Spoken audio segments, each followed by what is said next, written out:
No, good afternoon, Charlotte villains. I'm here for one reason, that is I am a celebrity, you see. But I'm a celebrity who's fascinated in what these guys do, and I think that they're dealing with the most interesting things that you can possibly deal with. And they're here to tell you about some of them today. I don't know their labels, so they should. I think they should just explain to me. I mean, starting with Bruce Grace. Who are you anyway? I'm Professor. Is this on? No, but just keep talking anyway. I'm Professor Emeritus of Psychiatry and Neurobehavioral Sciences at UVA and former director of the Division of Perceptual Studies. Neurobehavioral Sciences. What the hell's that? I'm going to let Ed handle that. Okay? Oh, all right. Okay, let's find it. Then we got Jim Tucker. Yes, I'm Jim Tucker.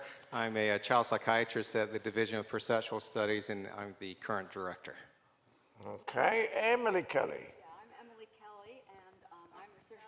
Again, there's something wrong with the mic, Emily. Is this on? No? No. There's always a trouble with mics, don't worry. Particularly in the afternoon. You'd never get a microphone to work in the afternoon. So there's a nice embarrassing pause now, but if we don't get embarrassed, you won't. Here, I'll take this one. Okay, I'm Emily Kelly, and I'm a research assistant professor in the same division of perceptual studies. And Kim Pemberthy. Kim Pemberthy. Yes. Pemberthy. I am not British, I'm American.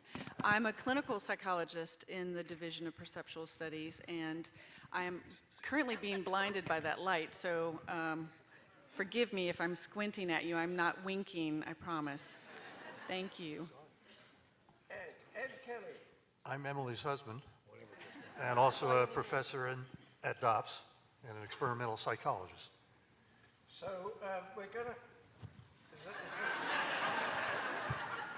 They don't have to get much right, you know?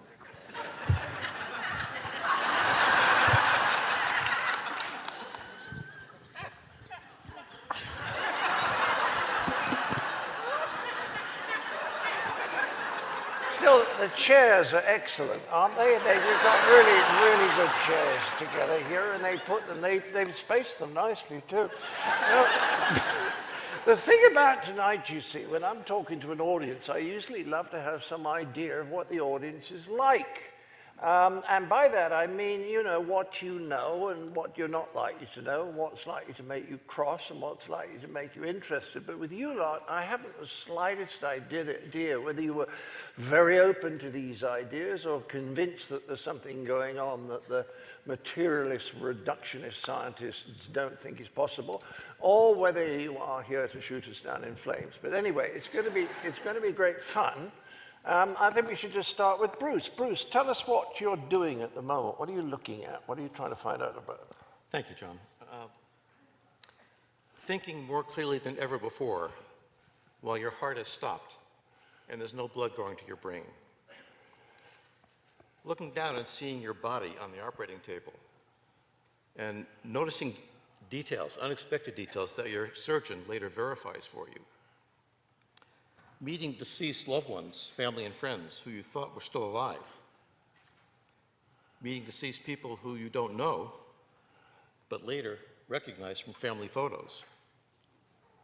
All these are things that happen in some near-death experiences that may have some bearing on the question of whether we survive death of the body, which is our topic for tonight. Is it possible that our consciousness or our mind survives bodily death? There's a wide range of human experiences that suggest this is exactly the case. Near-death experiences occur to us when we're on the threshold of death, and therefore they raise the possibility that they may teach us something about what happens after death. Now, I've been collecting and analyzing near-death experiences for more than 40 years, and I have detailed information about more than 1,000 of these cases. Each one is unique, filtered through the individual's background and personality. But there are some features that they all share in common. And some of these common features have important bearing on the question of whether we survive death and whether some part of us does, and if so, what part is that? One of these features that may have some bearing on the question of survival is enhanced mental functioning, thinking clearer than ever, seeing more vividly, forming more detailed memories, at a time when your brain is seriously impaired. Now, how is that possible? It seems to defy common sense, and yet it happens. James was a 25-year-old nurse who got deeply depressed and decided to end his life. He took some medications from the hospital where he worked, took an overdose, and lay down on his bed expecting to die. He didn't. In fact, he became sicker and sicker, very nauseous with painful stomach cramps, and decided maybe he better call for some help. So he roused himself, tried to get out of bed and get to a telephone. But by this time, the drugs had kicked in and were making him very unsteady. He had trouble standing, trouble walking. Not only that, but the drugs were making him hallucinate, and he was seeing little people all around his bed, making it hard for him to get to the telephone. At this point, he told me, he drew up out of his body and was several feet above his body and behind it, thinking very clearly. And he looked down at his body, staggering around, looking very confused. He remembered being in the body and hallucinating, but from where he was, up above, he couldn't see these little people. Now that convinced James that his mind and his body were not the same thing. And it suggests that I need to think about that also. Are they the same thing? Another feature common to NDEs that makes us question whether we survive is seeing things accurately from some visual perspective not in the body. This too defies common sense. How can you see if you're not in the body? And yet it happens. Al was a 55-year-old truck driver who went to the emergency room with irregular heartbeat. In the emergency room, during diagnostic testing, his heart condition deteriorated rapidly, and he was rushed to the operating room for what eventually became quadruple bypass surgery. In the middle of this operation, he felt himself rising up out of his body and floating weightless above it. He looked down and, to his surprise, saw himself there, lying on the table, with a sheet over his body. And he saw his surgeon down there, looking very perplexed. And as Al described it, his surgeon was flapping his arms as if he was trying to fly. Al didn't understand that. And frankly, I didn't either. I've been working as a doctor for more than 40 years in hospitals. I'd never seen a surgeon do that. I later talked to Al's doctor and asked him about this. And he acknowledged that, yes, he had done that. That where he had trained in his home country to be a surgeon, he developed this habit. When he walks into the operating room, all scrubbed in, with sterile gloves on, and his residents and interns, his assistants, are starting the operation, he doesn't want to risk touching something not in the sterile field with his clean hands. So he puts them where he knows they won't touch anything sterile. And then he instructs his interns, here, cut over there, pull back over there. So what Al thought was trying to fly was just instructing his assistants on how to do the operation. Now, how did Al know this? How could he see this? This is not an isolated case. A recent survey of more than 100 near-death experiences in which people reported seeing things from an out-of-body perspective found that more than 90% were completely accurate in what they said. Another common feature that people report in NDEs is seeing deceased friends and family. Now, many of us would expect to see deceased loved ones when we die, so that's not so surprising. But sometimes more surprising things happen. For example, people sometimes see deceased loved ones that they thought were still alive. Eddie was a 9-year-old boy who was hospitalized in a coma from meningitis. And he was in a coma for about 36 hours before his fever finally broke. His family were gathered around him by the bedside all night long. And finally, about 3 a.m., he opened his eyes and excitedly told his parents that he had just been to heaven. And he'd seen his dead grandfather and Auntie Rosa and Uncle Lorenzo. And then he said, and I also saw my sister Teresa, who told me I had to come back. Now, Teresa was his older sister who was in college in Vermont, and as far as anyone knew, was perfectly healthy. Later that morning, when his parents went home, they immediately called the college, and they found that Teresa had, in fact, been killed in a car accident just after midnight. How did Eddie know about that? Jack was a 25-year-old electrical engineer who was hospitalized with pneumonia. One day, as his young nurse, Anita, was fluffing up his pillow, she mentioned to him that this weekend was going to be her 21st birthday, and she was going to be gone for a few days visiting her parents. Shortly after she left, Jack's condition went downhill, and he had trouble breathing. He eventually stopped breathing entirely. He then had a near-death experience in which he saw Nurse Anita. Surprised to see her there, he said, "What are you doing here?" And she said, "I've come to fluff your pillow up one more time.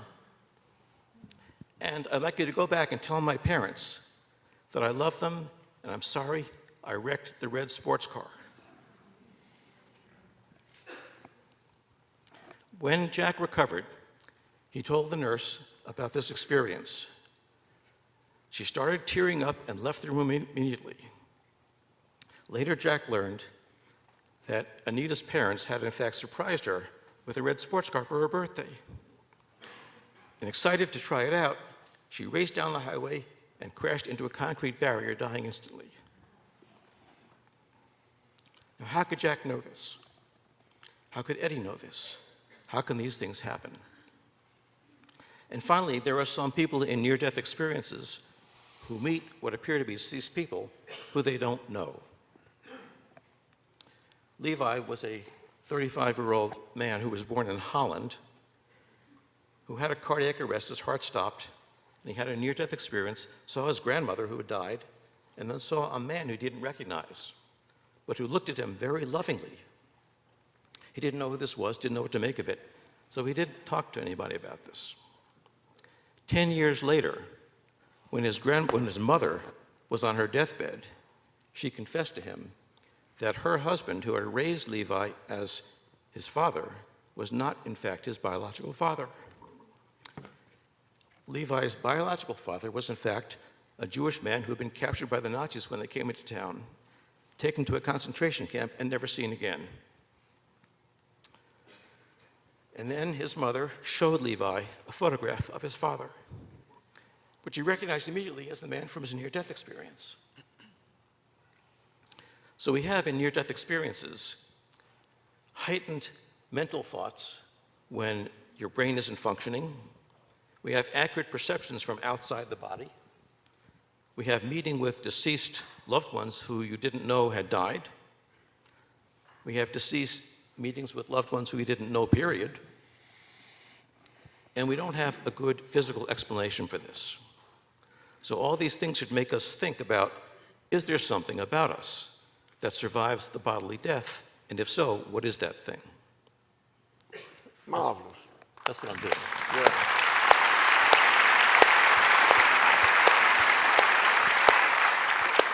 Well, when I started getting interested in all this nonsense some time ago, I was reading a lot about out-of-body experiences, which are obviously not necessarily connected with dying. Right. Now, you don't mention them. Is there any reason for that? Because they're very similar, right? They are. An out-of-body experience where you feel you're leaving your physical body is something that often happens as part of a near-death experience, but it can also happen under other circumstances as well. And the reason I chose just to talk about the near-death experiences is because we have some other information about what's going on with the body at that time.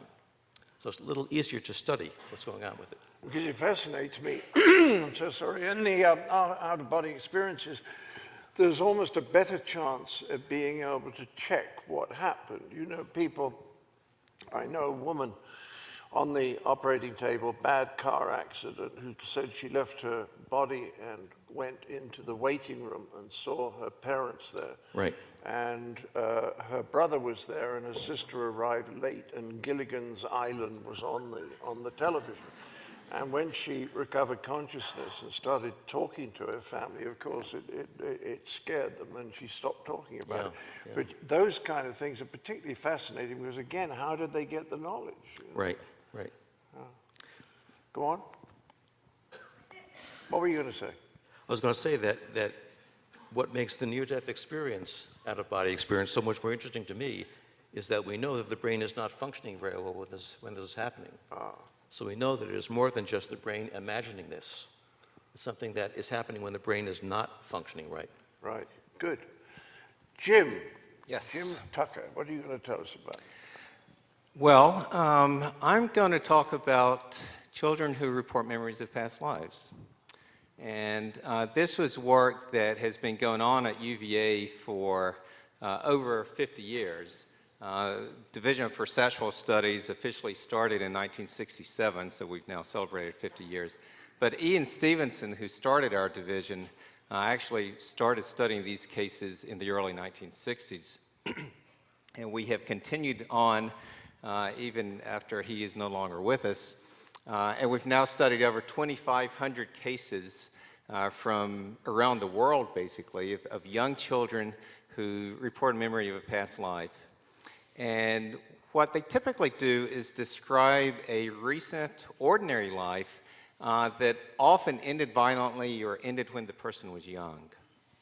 And Ian spent many, many hours and traveled many miles trying to find these cases, and mostly found them in Asia because in cultures with a belief in reincarnation, people talk about them more.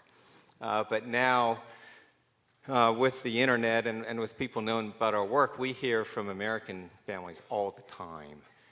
So I'll give you a couple of examples, and this first one is one that we talked about yesterday. So we got a letter one day from this mother in Oklahoma, and she said that she and her husband were just ordinary people.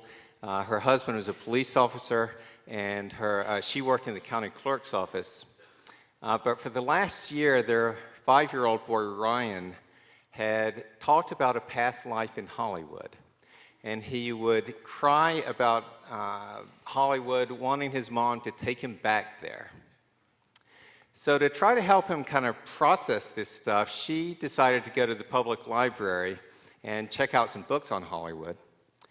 And they were looking through one day when they came to a picture from an old movie called Night After Night. And Ryan pointed to one of the men in the picture and said, "Hey, Mama, that's George. We did a picture together." And he pointed to another one of the men and said, "And Mama, that's me. I found me." Well, the first person he pointed to was George Raft, who was quite a well-known actor back in his day. But the other man he pointed to that he said he had been was an extra with no lines in the movie. So Ryan's mom wrote to me to see if I could help figure out who this guy was. So I went to Oklahoma and I talked with the parents, I talked with Ryan, and then afterwards, as we were trying to figure out who this person was, Ryan's mom was emailing me sometimes on a daily basis with all these details that Ryan was giving about his past life. He was describing quite a life that, to be honest, I thought was rather unlikely for an extra with no lines in a movie. Eventually, with the help of a Hollywood archivist, we were able to figure out who this guy was. This archivist, she went to the library of the Academy of Motion Picture Arts and Sciences, got all the materials on the movie Night After Night, and there was one picture that included an identification of this guy, and he was a fellow named Marty Martin who died in 1964. it turned out that Marty Martin did have quite a life. So Ryan said how he had danced on stage in New York, and Marty Martin danced on Broadway. Ryan said he then went to Hollywood and worked in the movies, which Marty Martin did, mostly working on dancing in movies.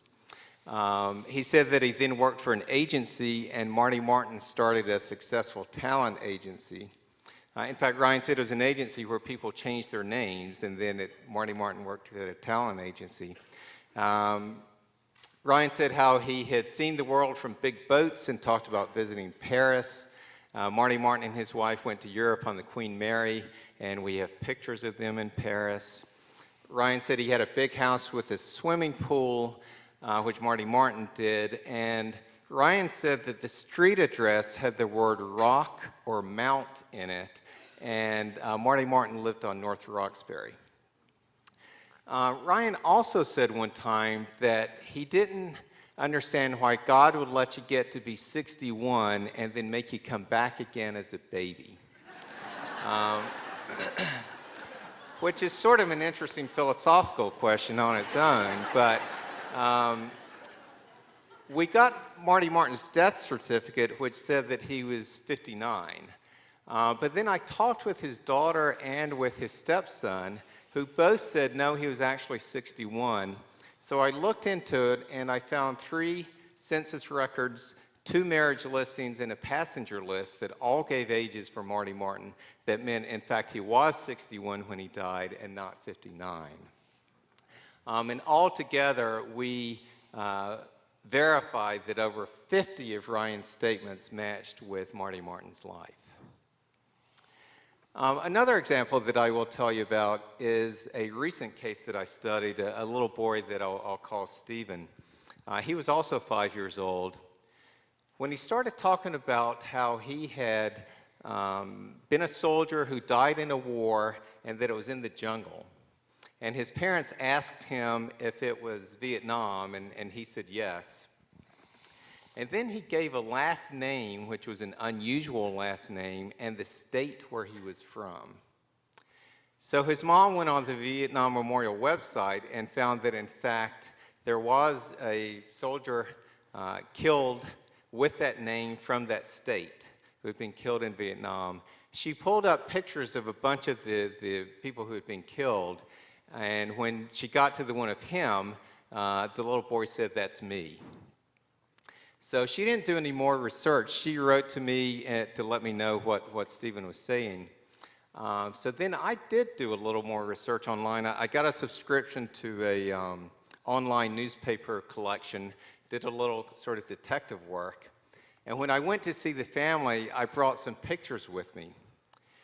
Now, I didn't want to overwhelm a 5-year-old little boy with lineups of pictures, so what I did was show him pairs of pictures where one of the pictures was from this man's life and the other one wasn't. So for instance, I showed him a picture of the man's high school and then a different high school, and he picked the correct one. I showed him pictures of 2 houses, and again, he picked the correct one. So then after that visit, I continued to do online detective work. I also wrote to the man's sister, and I heard back from his niece, the sister's daughter, and she sent me some family photos. So then I sent some more pairs of pictures to Stephen's mom, and the good thing about these tests, when she showed them to Stephen, was that she didn't know which was the right picture either. So there was no chance that he was picking up on cues from anything as he looked at the pairs. Now, altogether, we showed him 8 pairs of pictures. A couple of them he didn't make a choice on, but for the others, he was 6 out of 6. Now, along with the knowledge that these kids seem to have about a past life, a lot of them also show emotions and behaviors that seem linked. So I mentioned Ryan crying about Hollywood, and we hear this all the time of kids sometimes crying on a daily basis about missing their family, begging to be taken to their family. For the kids where the previous person died violently, a lot of them will have nightmares repeatedly about that death. So there's a well-known American case where a little boy, from the time of his 2nd birthday, started having horrible nightmares multiple times a week of a plane crash. And as the case developed, it became clear that he had memories of a particular pilot who was killed during World War II. Also with the violent death cases, a lot of them will, the kids will show phobias, intense fear toward the mode of death. And this seems particularly true in drowning cases, where these kids will just be intensely afraid of being put in water. And also, there are cases where, and Ian Stevenson was really interested in these and studied several hundred of them. There are cases where the children will be born with birthmarks or even birth defects that match wounds, usually fatal wounds, on the body of the previous person. So for instance, there was one little boy where the previous person had been killed by a shotgun blast to the side of his head.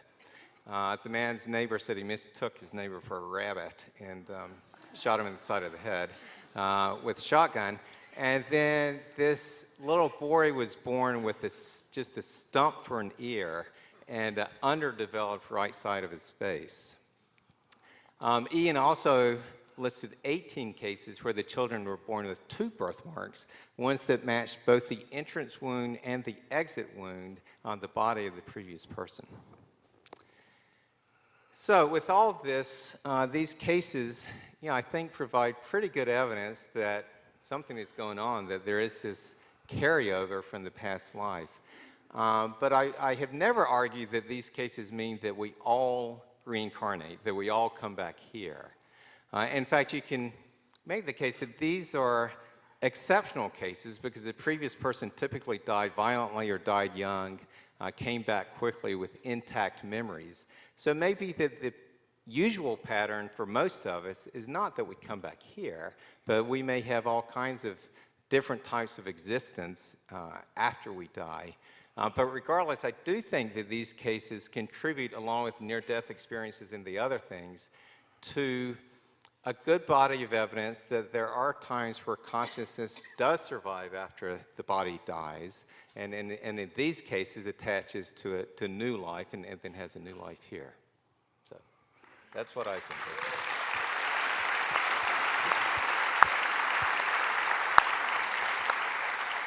Well, I'm fascinated by the idea that they might happen to some people, and there's a correlation with bad endings, bad deaths, isn't there?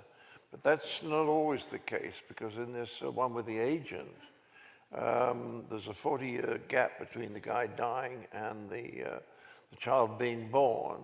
So just say a little bit more about that. Yeah, and with that World War II case, and there's a 50-year gap there, but the average interval is only 4.5 years. So it's typical that they come back very quickly. I mean, there are always exceptions pretty much to anything. But it does seem that for many of the cases, you can make a reasonable argument that the previous person had sort of unfinished business, and that it might have led them to stay attached to this realm or this world and then be reborn and start another life. Very good, thank you. Thank you, Jim. Emily, darling, give us a picture of what you're interested in. Okay, well, I hope this new one works all right. You all can hear me? Okay, good.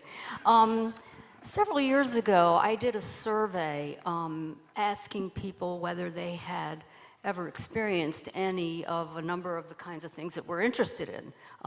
Near-death experiences, past life memories, out-of-body experiences, apparitions, that sort of thing. And I learned about a lot of really interesting experiences that way. But maybe the most interesting thing I learned was that the single most often reported experience was being at the bedside of a dying person who seemed to be talking with and seeing someone who was not physically present. Usually someone who had died earlier, such as a spouse, a parent, a sibling. There's been virtually no systematic research done on these so-called deathbed visions, and so I really had no expectation about how common they might be. But in addition to the survey, I've also, over the years, talked to a lot of hospice workers who tell me that these experiences, in fact, are quite common. In fact, one hospice doctor told me that he has learned that when such visions start, it's time to call the family and make sure they're there. In addition to the dying person, sometimes people at the bedside will also have unusual experiences. And sometimes shared by the dying person, sometimes not shared by the dying person. And this actually happened in my own family. My grandmother had had a stroke and she was at home dying. She was in a coma and her son-in-law was sitting beside the bed with her. He himself was a physician. And all of a sudden he saw, standing at the foot of the bed, my grandfather, who had died about 7 years previously, with his arms outstretched to my grandmother and calling out her name. And a few moments later, my grandmother died. Another kind of experience that actually has been studied quite a lot over the years is something that we call crisis cases. And these are experiences that happen not at the bedside of a dying person, but some distance away, and often quite a long distance away. A typical experience of this kind is one in which a person sees a vision, sees an apparition of a particular person, and then later learns that that person had in fact died at about the time of the vision. Over the years, there have been reported literally thousands of these experiences, reported and investigated, thousands of these experiences. And I learned about a few more in my survey, some very interesting ones, but one in particular that I found very interesting was not an actual vision, but involved a physical event. And I wanted to just read to you the description that the woman who had the experience sent to me, because she expressed it a lot better than I could. The day my grandma died, I was headed out to work about 3 a.m. I knew she was very sick, and I had planned to fly to New Jersey later that day to see her because I knew time was short. As I went to put the key in the car, I felt this overwhelming presence, and all of a sudden, my driver window shattered. And I thought to myself, Grandma just died. As I got to work, I could not shake the feeling of Grandma right next to me. The phone call came. Grandma died at the same time I felt her, and that the window shattered. I felt this was Grandma's way of telling me she's gone. Now, I don't have any idea how often car windows shatter spontaneously, but I don't think we can attribute this experience to chance. There's still another kind of experience that we are particularly interested in learning about, and we call these revival cases or terminal lucidity cases. And these are involve people who are suffering from Alzheimer's or other forms of dementia and who seem to recover their mental faculties shortly before they die. Again, I learned about some of these in my survey. One woman in particular wrote to me about her grandmother. Her grandmother had had Alzheimer's, and for quite some time she had not recognized anyone. But shortly before she died, she seemed to recover, and the woman actually had a conversation with her, a normal conversation in which they sort of went over family affairs, family events, things that had been happening. The woman told me, she said, it felt like I was talking to Rip Van Winkle. Another experience like this that was a similar one that was reported was actually reported in a special issue of Time magazine that came out several years ago. It was reported by a physician named Scott Haig. And this special issue of Time was devoted to talking about the mind-brain problem, mind-brain issues. And nearly all of the issue, or really all of the issue, was taking the position that is the predominant position in science today, which is that the brain produces the mind, produces consciousness, and that therefore consciousness is totally and wholly dependent on the brain. Well, Dr. Haig wrote a little essay that took quite a different position. And what he did was he described a case of his, a patient of his named David, who had brain cancer that had literally been eating away much of David's brain, so that toward the end of his life, he was completely unresponsive. One night, Dr. Haig went home and he knew that David was going to die that night. And he did. He died that night. When Dr. Haig got back to the hospital the next morning, the nurse came up to him and said, you know, last night David woke up and was able to talk to his family before he died. Now, these experiences, these sort of revival cases, I think are extremely rare. We know about a fair number of them, but I think they are extremely rare. But they're also extremely important because they suggest that as the brain is shutting down, the mind is somehow being freed. As Dr. Haig put it, he said, that night, David's mind somehow broke through his diseased brain so that he could say goodbye to his family. As I said earlier, there's been practically no systematic research done on these sort of deathbed visions and revival cases and cases of this sort. There's been a doctor a physician in the UK has started doing some research over there in connection with hospice and nursing homes over there. But there's still so much just basic information that we don't know about these experiences. Things like how often do they happen? To whom do they happen? Under what circumstances do they happen? One of the most important questions that we know very little about is what's the relationship between drugs and these deathbed visions? We do have some preliminary information that suggests that drugs may actually inhibit the experience and not cause them. But again, this is something we just know very little about at this point. So we here at our group wants to start a study here in Charlottesville, and I'm now in the process of looking for funds to support this, but I don't know how many of you all were here last night, but as John said last night, funds for this kind of research ain't easy to find. But I'm optimistic that we'll be able to find it, and maybe in a few years we can come back to the Tom Tom Festival and give you an update on what we found. Thank you. Well, almost all the kids stop talking about the past life as they get older, and usually around the time of 6 or 7. And many of them seem to lose the memories. And as you say, that's when all children lose memories of their early childhood.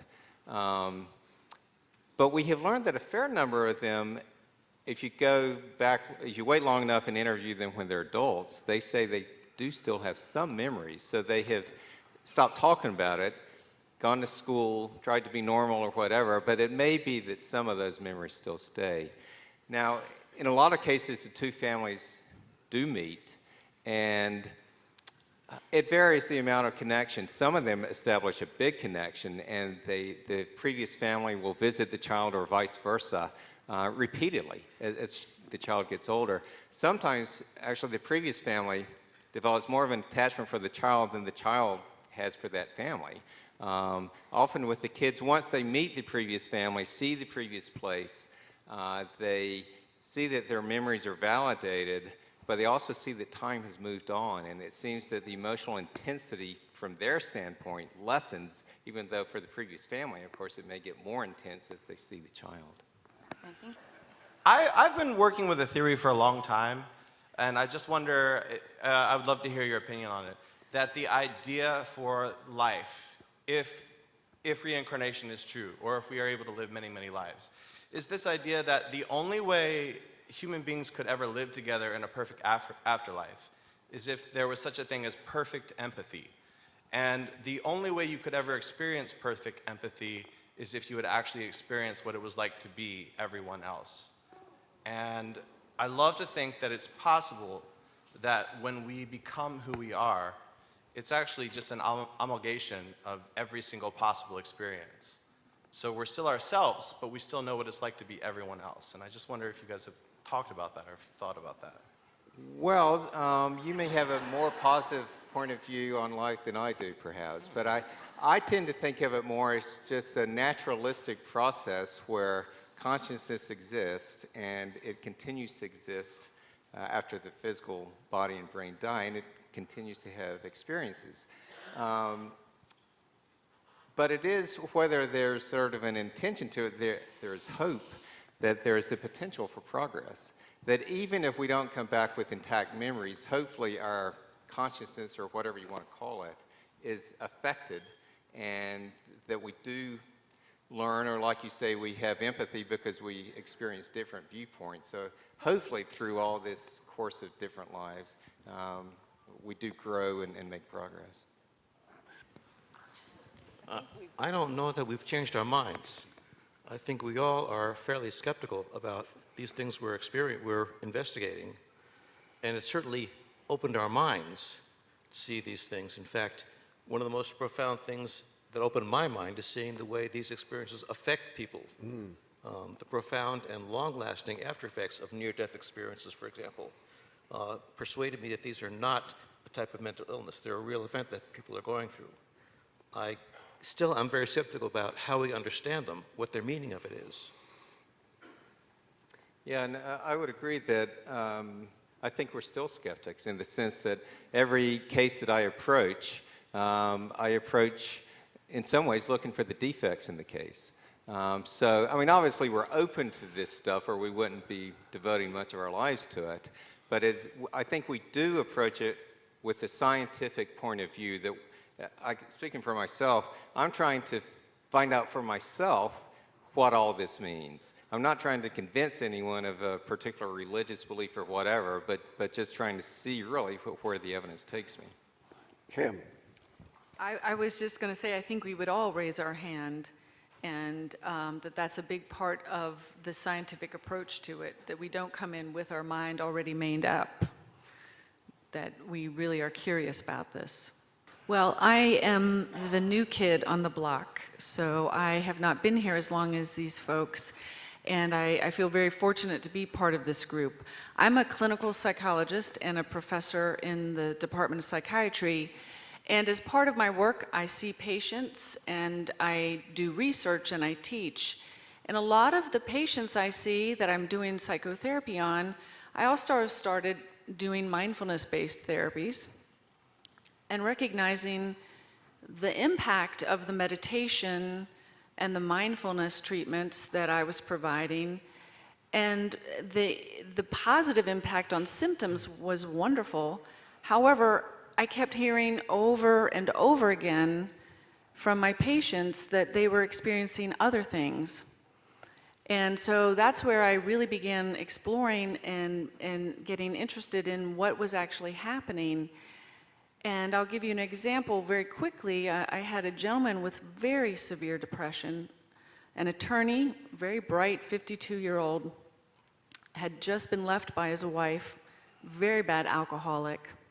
He had tried so many times to stop drinking. He had tried so many times to stay on his treatment for depression, and he couldn't. And I worked with him to start practicing mindfulness meditation to help reduce the cravings for alcohol. It didn't work, but he kept trying, he kept meditating. And then one day he came to me and he said, "I'm not going to drink again." And I said, "Okay, sure, all right, that sounds good. Let's keep an eye on this." But I didn't believe him. And he has not had a drink to this day. I asked him what happened, and he had what we call a clairaudience experience while he was meditating. A voice of a woman came and said, beat him up. I mean, talk about a negative experience. This voice told him to quit it. What the hell was he doing? He was killing himself. And he said, "You know, it sounded like my mother, but I'm not sure if it was." But he said it resonated with him, and no one else heard it. It wasn't, you know, a real person. He wasn't delusional, but it worked. He had perceived that this came from somewhere, and it worked. And I saw this over and over again in my patients with personality disorders when they would meditate, when they would get in touch with this thing, change the state of consciousness. And what I began to realize is that more and more of them were reporting what many of you will know as siddhis.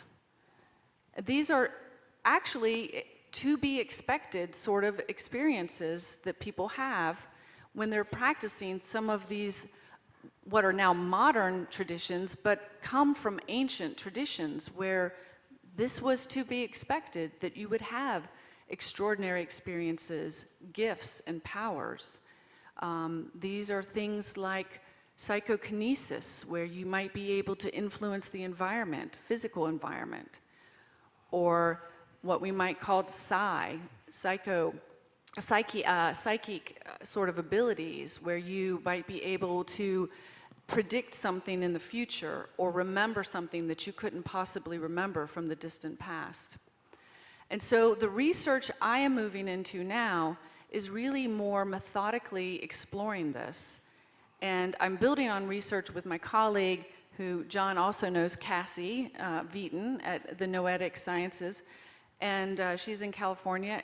They did a study that looked at just a survey of 1,100 people or so, and they were meditators who had done some significant meditating, and they asked them about these specific experiences. And it was absolutely astounding.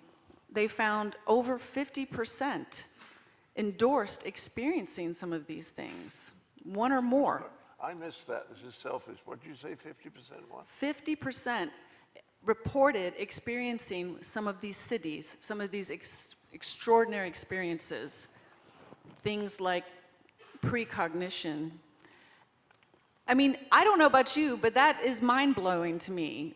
And so they followed up with some additional research looking at this. Most of the people, 60%, were significantly impacted by this in a positive way, which again is pretty profound. So they didn't say, well, it's no big deal. It was very significant to them psychologically, emotionally, spiritually. So we're building on that research now and looking at, can all the things we've talked about here, can we make this happen on purpose? And what will that look like? How many people will experience these things? And who experiences them? Are they certain kinds of personalities? Are they people that need special training? Do you need to be a monk? I hope not. And the idea is, can we access these out-of-body experiences, these phenomenal experiences, and learn from them what we see that these other people have learned on purpose? And what would that look like to tap into that human ability, that level of consciousness? If we all did that, wow, I think we might have some hope. Very good. Very good. I just wanted to comment on one thing before we come to Ed, which is that I was reading something a week ago that suggested that if we could all quieten our minds to the required extent, we could all do this. Now, obviously, maybe the difference is that some of us can quiet our minds better than others. And I tie that in with another idea, which is years ago I read the William James lectures at Edinburgh. We was talking about religious conversion experiences, and they all seem to come at moments when people's lives were so bad that they kind of gave up, right? It's that suddenly you stop relying on your brain, and then something comes in. Does that make sense? Ed. You're getting a lot of laughs tonight, Ed. What are you up to? I want to tell you a bit about two parts of my own career. in psychical research, and I've been in it since the early 1970s, but I've only been at DOPS since 2003. And the kinds of things that I've been involved in kind of bracket the main part of the DOPS research portfolio. You know, most of DOPS's work has been focused on very detailed case studies and field investigations of various kinds that you've heard about. But I'm, like him, an experimental psychologist by training, and I actually got started in this direction late in graduate school. Because of some personal experiences, I encountered the literature of experimental parapsychology, and while I was working on my dissertation, read enough of it to become convinced that there really seemed to be something there. I mean, these people were using the same kind of methods that I was being taught to study paranormal phenomena. The other thing was that it was clear that if these things existed, it was extremely important because, I mean, the whole point about these phenomena is that they challenge widely held views about what's possible. You know, we use a generic term psi for things like ESP, extrasensory perception, which has several subcategories, psychokinesis, or mind over matter, direct influence on the environment, not using your motor system and all that. And the whole point of both kinds of phenomena is that a person or an organism is exchanging information with the environment despite the presence of some kind of a barrier that conventional classical physical principles would say should prevent that from happening. And it's very easy, it turns out, to set up experiments to test whether these things can happen. And of course, at that time, the main center for experimental parapsychology in the US was Durham, North Carolina, where J.B. Ryan had set up a unit in the psych department at Duke.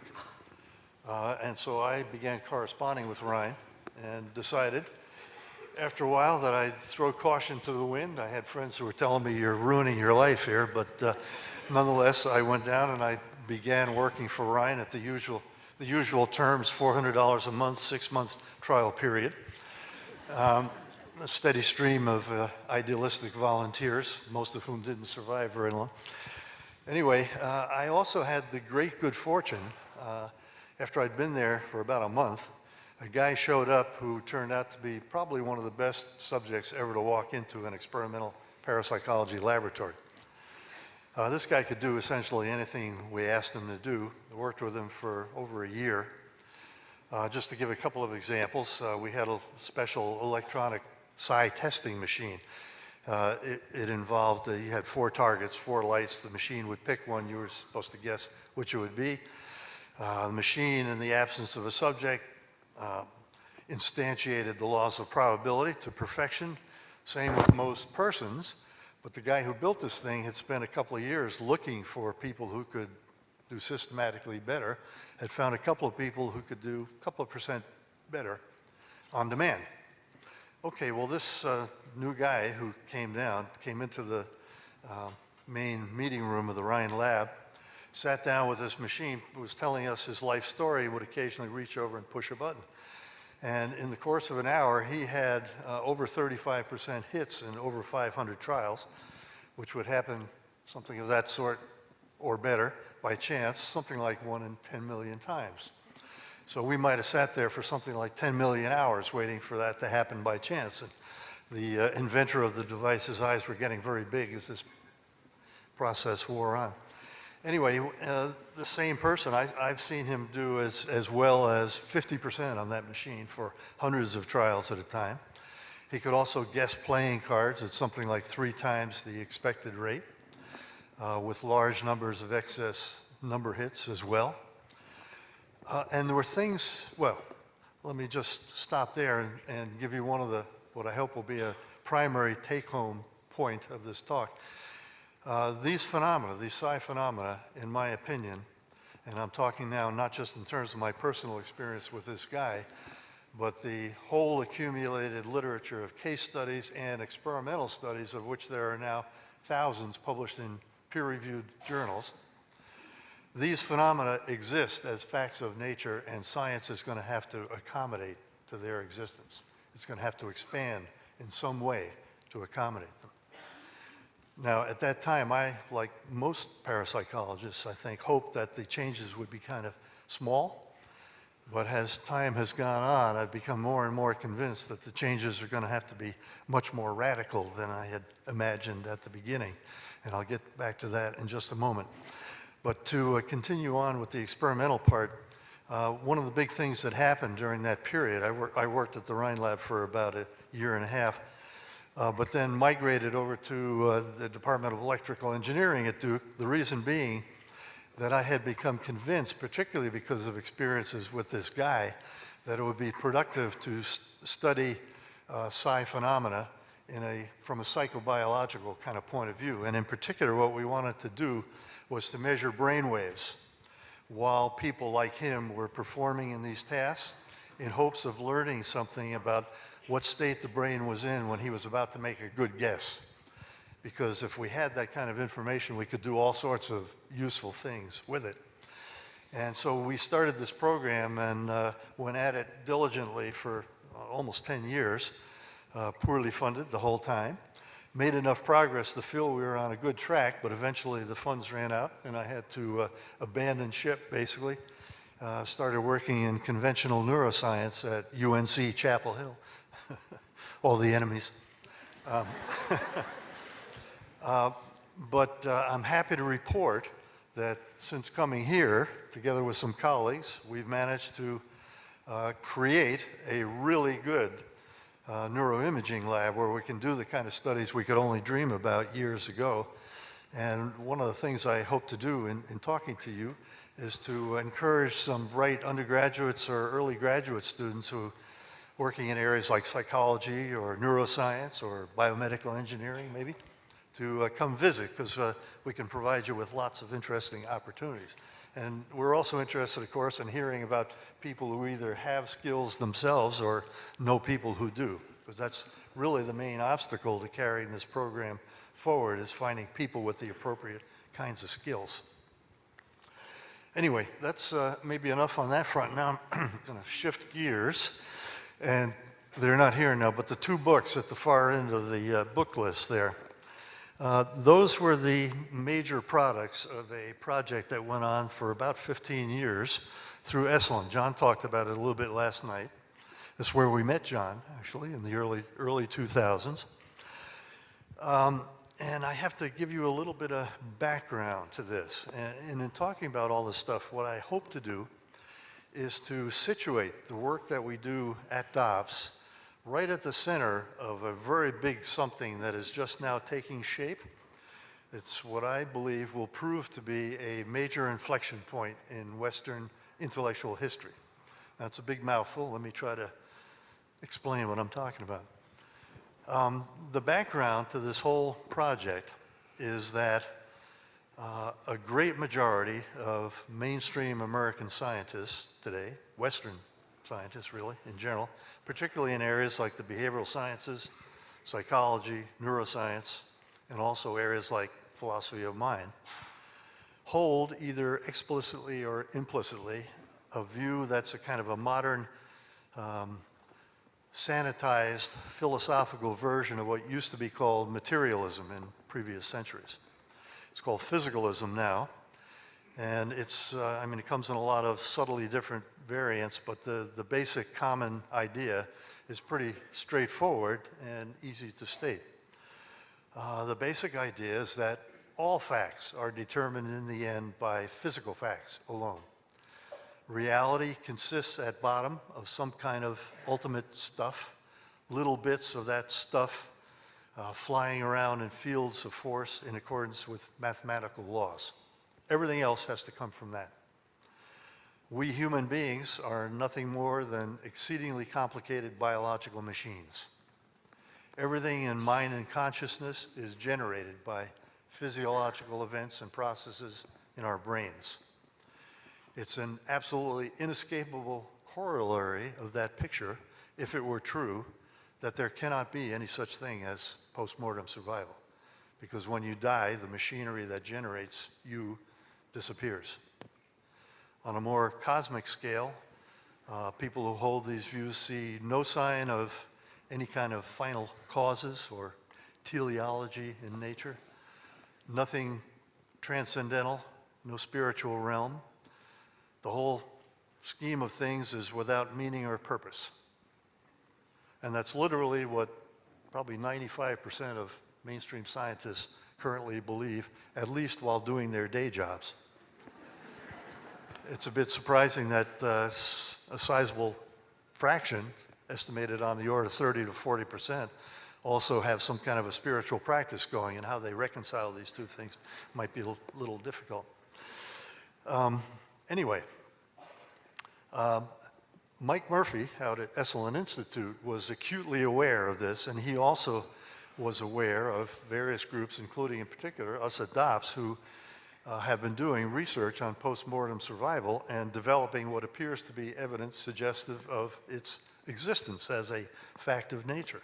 So he convened this group, and we began reviewing all this evidence, and we gradually, the project kind of morphed. When we became convinced early on, we were all convinced that we are not physicalists, and hatched this plot to destroy it and find something better to replace it with.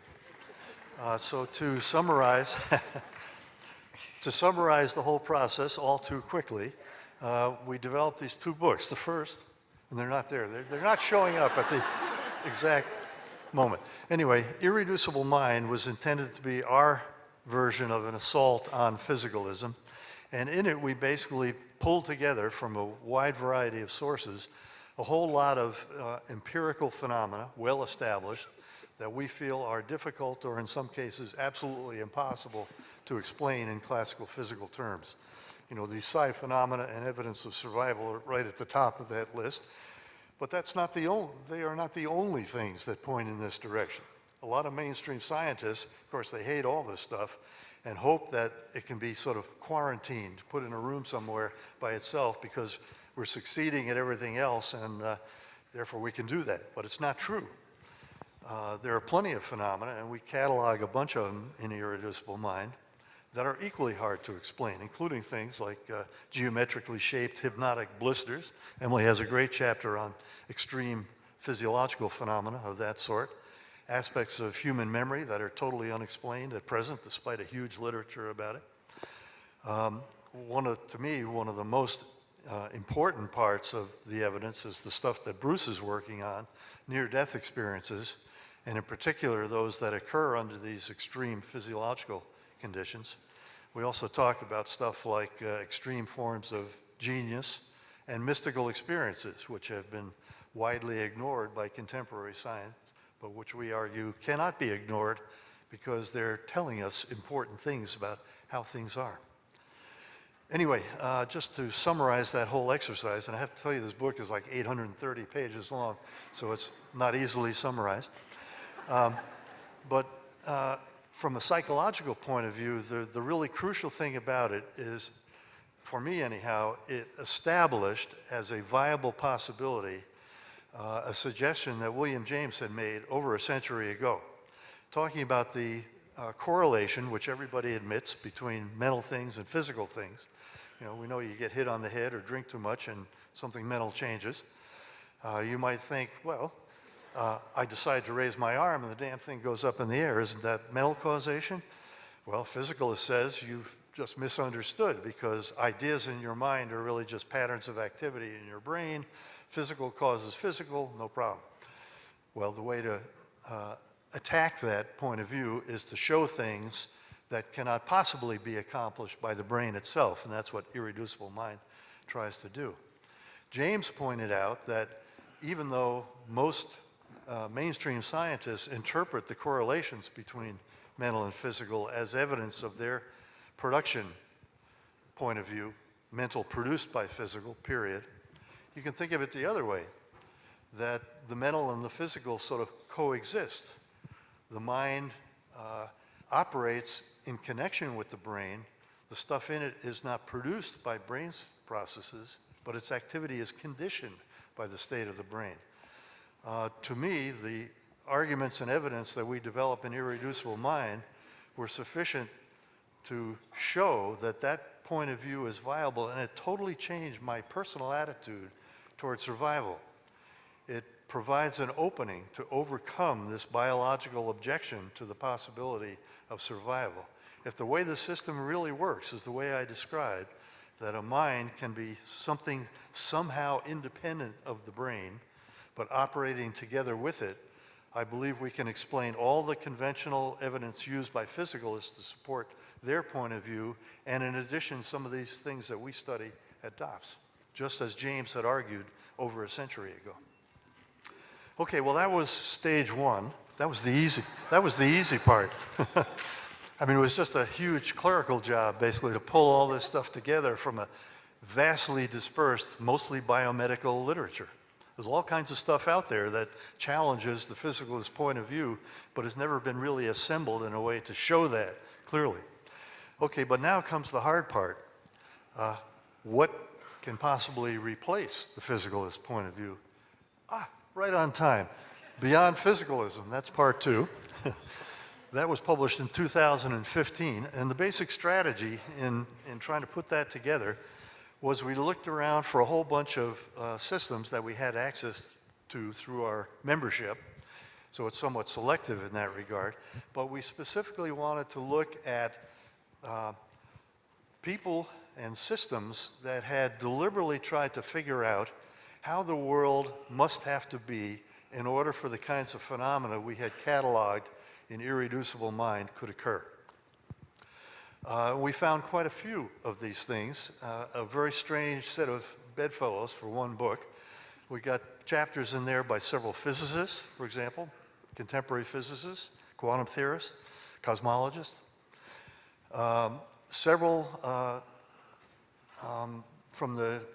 We had a big membership of scholars of religion, and some of the old mystically informed religious philosophical systems have also taken the existence of these phenomena for granted and tried to explain them. And there were several Western philosophical traditions also, like Leibniz, for example, and Charles Sanders Peirce and Alfred North Whitehead. So we pulled all these things together and tried to sort of interanimate them. And we have a final part of the book in which we try to figure out where is this all headed. And the basic, what I want to convey to you is that even though we don't have any sort of final position that we're all agreed upon by any means, there is a definite central tendency of all this stuff. And it's a tendency toward what amounts to the exact opposite of contemporary physicalism, which takes the view that consciousness, far from being an ineffectual byproduct of things going on in the brain, is in fact at the source of everything. And we're going to have to somehow figure out how our experience of ourselves as being in a shared external world comes into being. And I will tell you also that at this very moment, I know of at least 3 books being generated by people who are deeply familiar with developments in modern physics, all driven by mystical experiences of their own, who are attempting to formulate their particular systems of that sort. And I firmly, personally believe that something of this sort will emerge in the not distant future as the new sort of received wisdom, the new generally accepted, scientifically based worldview. And I also would echo Kim in saying to John that this may be our best and perhaps only hope to save ourselves from the various catastrophes you described last night. I agree, Charlie.